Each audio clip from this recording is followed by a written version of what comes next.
Good morning, good afternoon, good evening, wherever you're listening from. Welcome to the Change Management Simplified podcast, where we will explain and discuss what change management is really about, using real examples alongside principles of change management based on our experiences on projects, transformations, change initiatives, and of course, the home experiences as well.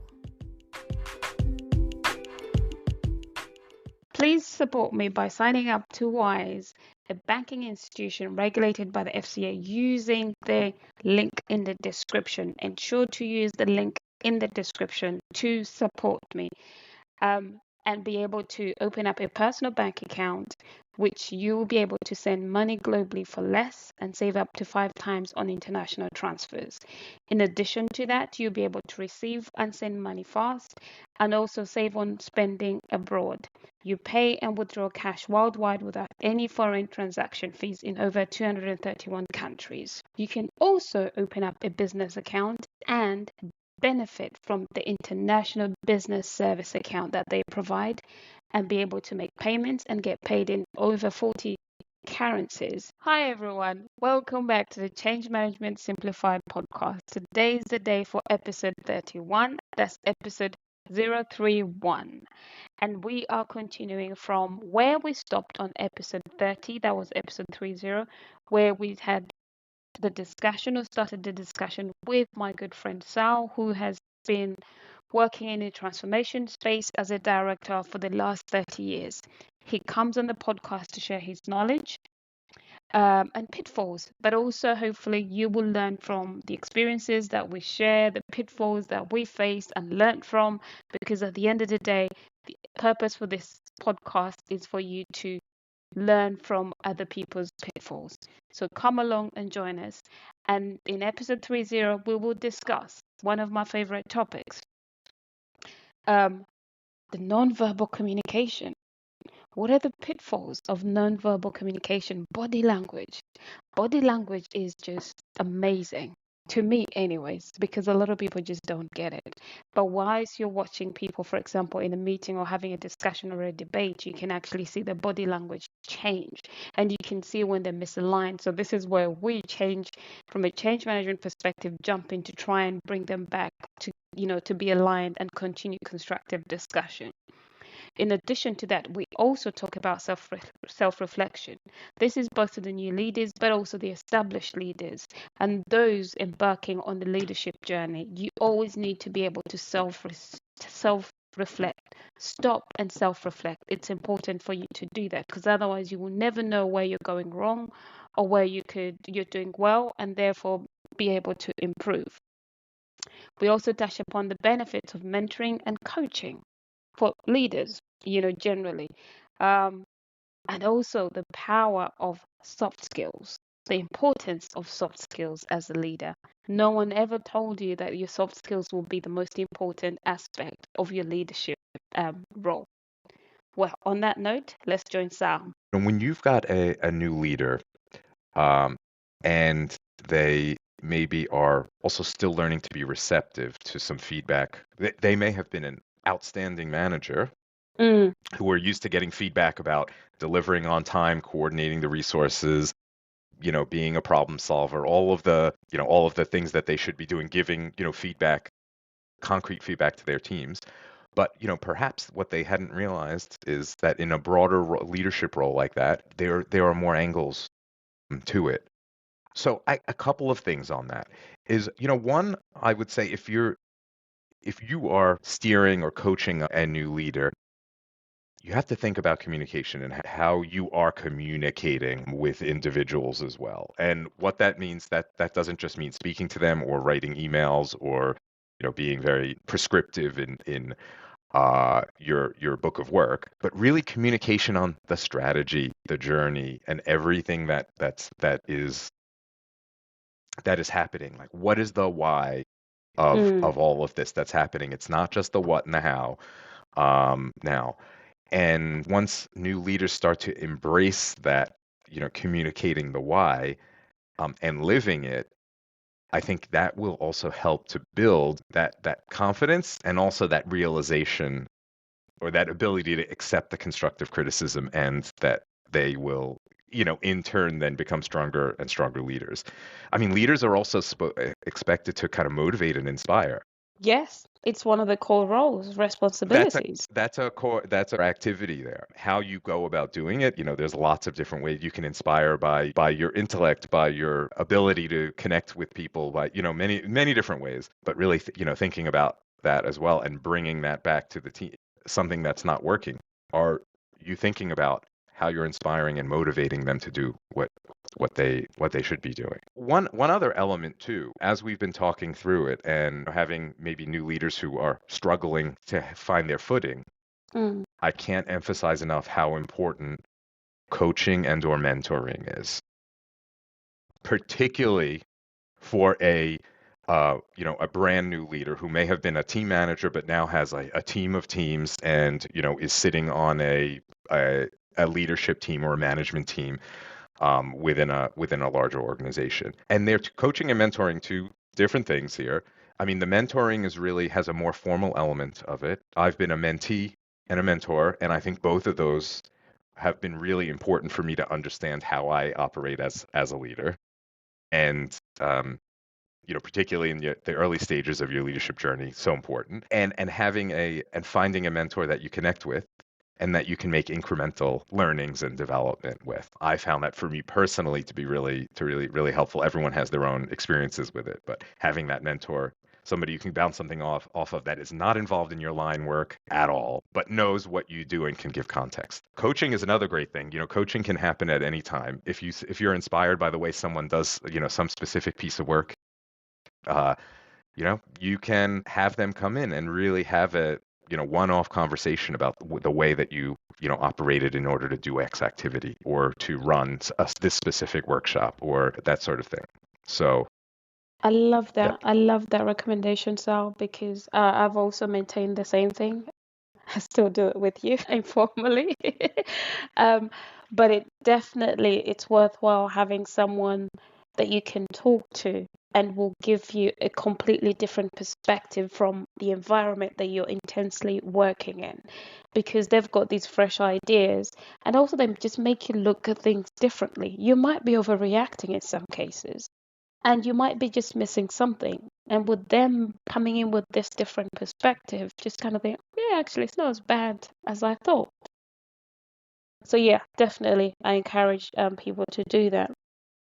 There's one thing that you touched upon before, which is around communication. This is one of the biggest challenges that not just new leaders, but all leaders have to continuously work on through the years. We're coming from change, and effective communication is crucial for us because we're the ones trying to work and raise awareness of the change, communicate with the stakeholders, the various stakeholder groups that we have, and then, clarifying activities and responsibilities. And that's a back and forth, responsibility. However, some people underestimate what effective communication is all about. They also think it's just verbal or a newsletter or an update on SharePoint, which is completely different when you're a leader. To me, I don't know what your view is, but to me, you spend at least 50 or 60% of your time communicating with various stakeholders in the leadership role or in the change management role. Actually, change management is even more, but in the leadership role, at least actually maybe 70 to 80%, you are communicating constantly, clarifying, raising awareness, presenting, just educating people why something has to be. And I'm going back to your point around the why, not the what, but the why. Can we talk about that a little bit more with the new leaders? Because I think they forget what the why is about, and they go into the default mode of management of do this, which is the what and the how, Hmm. but they don't tell their direct reports why they're doing it. Yeah. Have you ever had the conversation with a new leader where they say, God, I spend so many hours a day, I'm just talking to people, all talking, instead of doing quote Do unquote work, right? Yes, so Content many work. times. Yes, yes, yes. so many times, and we've all been there. And look, it's a delicate balance between, Mm, meetings culture, having individual one-on-one discussions with people, and then, getting rolling up your sleeves and getting into the weeds on topics. But Rachel, I couldn't agree more that, when you're a leader, the bulk of your time should be about that communication, and you should realize, and it can be thoughtful and it can be planned, mm, that keeping folks along for the journey, particularly when you're in a change, like big mm, transformation, is so critical. And there's a couple of things where I mean, I know I've sat back and say, God, I feel like I've mentioned this 25 times. People are probably tired of hearing about it. But in retrospect, particularly on things that are, of broader importance, and there's a rationale, beyond the project team that you're working on for why this is happening, bringing that back again and again, reminding folks, advising the individuals you're working with that your support is there in order to get them over the line for what we're doing. yeah, You can't underestimate that. And transparency probably goes yeah, along a lot with the communication. One criticism that anyone who's been on a transformation has in a leadership position has gotten is decisions are being made and things are happening, and we don't know what's going on, and all of a yeah. sudden week one we get told you're going this direction, and then week two you're going that direction, and without having gotten people comfortable with the why, with the rationale for that, it can feel like these abrupt changes when in reality it wasn't, and it just wasn't communicated properly. Yeah, So being able to kind of signal and signpost and come back to that. It doesn't mean it has to be chaotic communication. It can be kind of quite for those people who are managers that may be a little bit type A, you know, list down what are your story points? Like mm, what about the strategy do you want to reemphasize every week? And to link the work that everyone is doing to something bigger than them. yeah. And yeah, you really you can't do that enough. And for every situation where someone might say, "Oh, this meeting is going too long, like there's too much talking." On the other hand, sometimes it hits at the heart of, specific messages that need to be said. And that's going to be a constant lifelong learning. That's true. And one thing on communication, now we have, ever since the pandemic, and we're having more virtual meetings in Teams. By the way, I'm not in any way. Microsoft's not sponsoring me at all. But of course, if they want to sponsor me, I'm more than happy, and I'll use their Teams to record my sessions, or the podcast. The other thing that I was actually reading about communication, and it was mentioned that 70 we communicate by verbally 30%, and the other 70% is via body language. And I like the fact that you're laughing at that, and that's something we forget when we are in virtual meetings. That when a leader is speaking, and as you say, someone didn't, we might have mentioned something before to clarify this is something that's upcoming. We're doing it in 2 weeks' time. We have to get ready. But because it wasn't on that particular individual's radar, they didn't pay attention to it 2 weeks ago when you first mentioned it. And now, if a leader has to repeat themselves, I know they get really irritated when they have to repeat themselves more than twice or 3 times. The body language tends to change. And if you're in virtual meetings, people do forget that in virtual meetings, and maybe because we're coming from a change perspective, you notice the body language, the closed arms and the facial expressions, and they do that look of not again. I said this last week. I don't know what. It's just something for people to consider. Communication, they do say 70% of how we communicate is through body language. You don't have to. Your body says a lot. The way you react, the way you look at something is. We take it for granted, but it is the study. Apparently, that's what this study says. Yeah, and I'm not surprised at all to hear that. Really? I You've was got and you've surprised. got, well, because body language, we as humans evolved over millennia, hundreds of thousands of years, being able to not only develop language, but really to read each other if we were out, True. if Yeah. humans were out, on a hunt, or were, Hmm. whatever the situation was. And I mean, when if you've got a close friend group, all it takes is like a little flick of the eyes or like a grin to like set Right, somebody yeah, off, right? And yeah. they That's true, actually. but Or a family dinner bringing on the table. Not again, that one. yes, exactly. Coming growing up in an Italian household, you can imagine that Oh, yes, definitely. there's a little bit of side eye sometimes, but no, all joking aside, I mean, one of the things, when we were having regular kind of all hands daily touch points, there's a couple of things that I went into those with, particularly in the very stressful times. One is sometimes just flicking on your camera and being just smiling and having a bit of a laugh, will kind of that will already kind of lighten the mood a bit. And Yeah, when you've got the it teams did. that are working in a very stressed way. But also on the flip side, what I do realize is that occasionally, if I'm not in my fully actualized self and am in a bad mood for whatever reason, then people can read it on you. So it They goes both can, ways. If you're yeah, opening yourself up, then you also have to acknowledge that. And I think new leaders sometimes maybe don't realize the they influence. forget. If they Yeah, come in with a grumpy face, yeah, that people are going to read that down immediately, and that can potentially set the mood.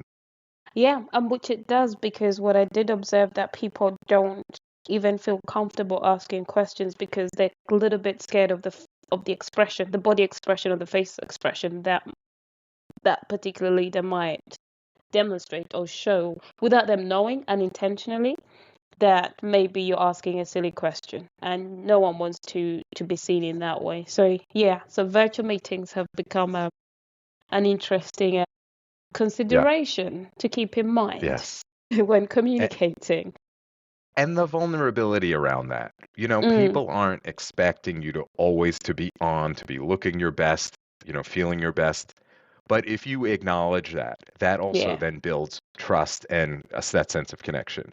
If I'm having a bad day and I'm snippy with somebody, Mm, going back, acknowledging it, and understanding that I should not have done that, and I yeah. realized that could have been, you might have read that in a in a different way than I meant. That's important. So I mean, really, self-awareness, I think in general, with all kinds of Exactly. communication, and hybrid is so hard. I mean, I personally struggle with that, having worked for so many years in Europe and now being back in the U.S. That I do miss being in the action sometimes with some of the larger teams that I have Mm, worked with. Every day thinking about what's the right level of work from home and hybrid, yeah. for me. And I'm sure everyone has that feeling. Those of us who draw energy from being around people and those of us who actually prefer to keep our distance. And I think probably like you have a bit of yin and yang. It's great to Yeah. work in a focused way while you're home sometimes, but also being around the people makes a huge difference. Yeah. And where young and new leaders can bring your teams together, if you can physically, if you can't, virtually, and to get to know each other, however you make that happen.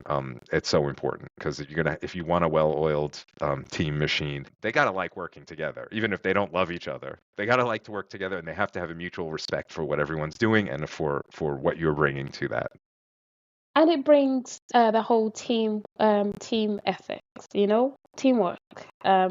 So yeah, they should go for it. And I like that the point you also mentioned was around being self-aware, and this is something that I discussed in episode 3. I think it's 3. No, episode 4 and 5. Self-aware and self-control. It's around emotional intelligence. If anyone hasn't listened to it and want to get more context around what Sal's mentioned, please go back and listen to those episodes because one, they're crucial to a leader, new leader, any type of leader, or actually anyone, to be honest, even at home. And also as a change practitioner or anyone leading a change, you definitely have to be self-aware. You have to apply the 4 components of emotional intelligence because you are going to need them. You will find some tough times and you want to scream, but where do you go out and scream?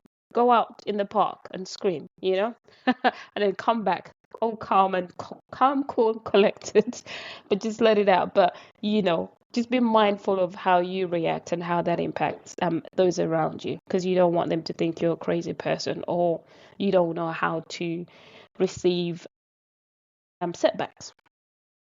So, Sal, to close out on the last question, how can you How should a new leader prepare for that transition from moving from a managerial role to a leadership role to help them make them a success and continue to grow? Because one, we don't expect them to be great managers, great leaders from the get go. So there is room for them to grow over time. How do you help them prepare for that? Because you've gone through Yeah. that yourself and coached people to go through that as well.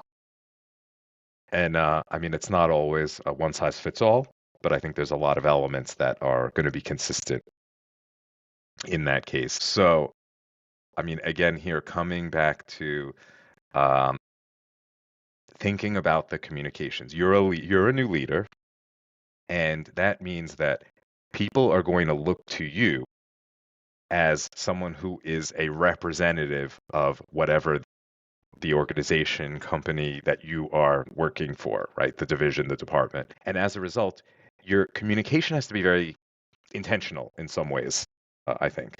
And that doesn't mean it has to be scripted or canned, but what it does mean is that you have to have thought about how you are going to operate. You mentioned before about working remotely, hybrid, multi-location. This is a reality that we will have to live with, and you need to think about what's the best way to interact with the individuals that you might have on your team as a new leader and your peers Mm, within leadership. Some folks would prefer the face to face, so make that time to meet with them in the office. Some folks do better because they may feel more confident when you're just hybrid situation, maybe even with the camera off. Yeah, I know we as change folks like to always encourage camera on, but that doesn't necessarily always get the best out of people too. So, again, continually like thinking about how to reach out to each of those people. Everyone on your team, particularly your managers, your direct line managers, but also the other folks, make time for them. Intentionally break that time out so that you get to meet them.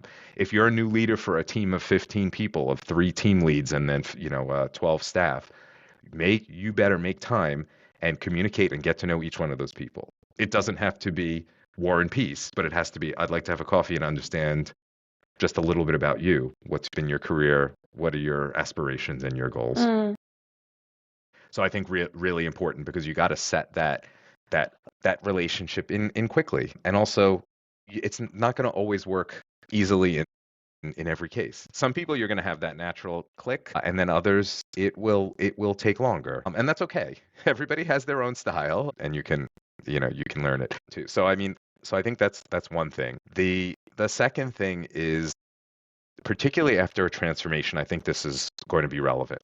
When you're in the midst of a transformation, as someone who was a manager and now is going to be elevated to be a leader after this transformation is done, it can be really jarring to be going run, run, run, deliver all the steps of the transformation. The journey gets completed. Now you're the new leader. Now you need to deal with the aftermath. yeah. Um, Now you've just sort of jumped into that role. So I think there, when you've got that kind of situation, be ready that after the transition in a transformation, not everything will be perfect. So you're not going to be expecting to just function as what the idealized target would be, but be ready for challenges. Be ready for Yeah. kind of transformation hangovers because not everything will be perfect. And Mm, people don't expect it to. And you need to be right with that and comfortable with that and also be communicating that, clearly with the team and how you're exactly. going to remediate. Anyone who's been through a complex transformation knows there's always residual elements that don't get completed because Yeah. you've always got to trim your scope or look at the budget or look at your capacity situation and then balance the three. So, and then third, I Mm, would say I'm going into as a new leader. Take the time to link what you're doing to the strategy. And that might be conversations with managing directors or leaders. That might be reading up and informing yourself a little bit more about what's going on, beyond your program, your division, your business unit as well, and be able to communicate about that big picture. Uh, what I found in my experience point of time that I was working abroad is that, when my new managers wanted to learn a lot about the company, but because they were in a secondary location, not in the home office, as it were, mm, they weren't really plugged into a lot of that. mm, By sitting, understanding, and helping them to understand and contextualize what they're doing and why it's important, that's a huge help. And new leaders, you should be doing it for yourself. And senior leaders of new leaders, you should be encouraging your folks to understand that as well, right? What are your corporate must-wins? Like this is what's going to be driving the executive level of the company, and that's what they're going to be interested in. Tie what you're doing to that, and make it concrete for people. I like the number of times you've mentioned the why in this episode, because that's the most important thing as a leader. You need to understand why you're doing something, why you're changing something, why is the company pursuing that particular vision. And as you say, once you get to understand that, one, you won't be scared of that vision. Two, as you said, you will work towards understanding it more, but also working towards it even better. And three, be able to articulate it to all those around you and be able to constructively add to the discussion with your peers, with your managing directors.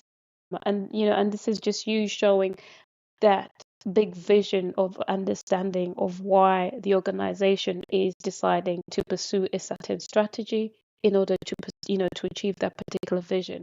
So I thank you for bringing the why out of this whole discussion. And Rachel, that's something that has really evolved, I would say, over my career. Yeah. Because the older you get, the more I think experienced, the more you want to understand the why. It's very easy to kind of work in your silo and kind of do the what and be very happy and it's gratifying and all of that. I think, but as you see more, you want to know more. At Yeah, least that's been that's my true. experience. And I know everyone is different, but if you're a leader, there's going to be that the expectation that you have are bringing some of that with you and sharing that with the team and the staff more broadly. Yeah. And definitely, I think also you touched upon it is don't expect everything to work perfectly first time round because you will have a heart attack or you will get a shock to the system. So always have that room that you will achieve. What is the rule that we use? Should we do we use the 80/20 the 80/20 rule, which is will be 80% there, 20% will have to find workaround. So always have that at the back of your mind. I'm not saying don't push for 100%, continue to do that. But if you don't get to that 100%, don't push your team to burn out, to crash out and burn, and also to detriment your performance as well, just to achieve that extra 20% when you know at that point it's not quite yet achievable. So it's better to be realistic, manage the obstacles and the challenges you're facing with your managing directors so that they're aware of those challenges that will help you fight the battles. I liked the boss that we had. He fought our battles when we communicated the challenges that we had, but he helped us manage expectations, one for ourselves, but also we managed his expectations. So he was never really surprised about what came his way when eventually it was, revealed. Yeah. Is there anything else, Sal, you want to add to for our new leaders? Just reflecting on what you just said, right, about kind of showing those behaviors, then you as a new leader can be flipping around and um, encouraging all of your folks to do exactly that. So um, yeah, because I found that was having that space works both ways. Then when you're a leader, you expect it from your leader, but then also I think the individuals you're working with will appreciate if you're there, you have their back, and you will have unwavering support as long as there's that trusting relationship there. Yeah. And I think to summarize that all, I'm hoping that all the new leaders or anyone listening to this episode, they realize or try to take note that actually we didn't even actually talk about the technical expertise required for a new leader to be successful or a leader to be successful. The whole discussion has been around the soft skills around, communication, the trust, conflict resolution. They're all soft skills that you need to try and work on as a leader because you spend more time as a leader doing that than actually using your technical skill set, hands on. Your team needs you to provide guidance as Sal mentioned earlier, be present when they need you. but you need to have the soft skills to be able to survive that leadership top triangle. I would encourage all leaders to try and continue to work on them, evolve, improve over time. I'm not asking you to go to a class and then all of a sudden you're an expert. No, we all continuously learn. As Sal mentioned, he was learning on the program we just finished. I was learning. I'm still continuing to learn because every scenario is different. Every individual is different. And sometimes you just haven't encountered a scenario before, and it really, really just pushes you out of your comfort zone, and you just have to find a way out. And yeah, and I think that's it that we have for Sal. Anything else to close out on the soft skills on your side, Sal? No, I think thanks for the time and the extended discussion on this. It's always a pleasure, and I would be happy to join you again at some point for another topic in the change management simplified world. Oh, jolly good. Lovely to hear that. I will ask the listeners to post us any questions from this for this episode if you've got anything, and if there's any topic that you would like me to come back and discuss with Sal in regards to change management or leadership. Sal's been in the whole leadership arena for a while, so he's got a lot. I just don't have enough time to host him, or he doesn't have enough time for me to host him in one go. So please put your questions forward and I will get him to come back. And on that note, thank you all for listening, and remember to subscribe and to follow. And thank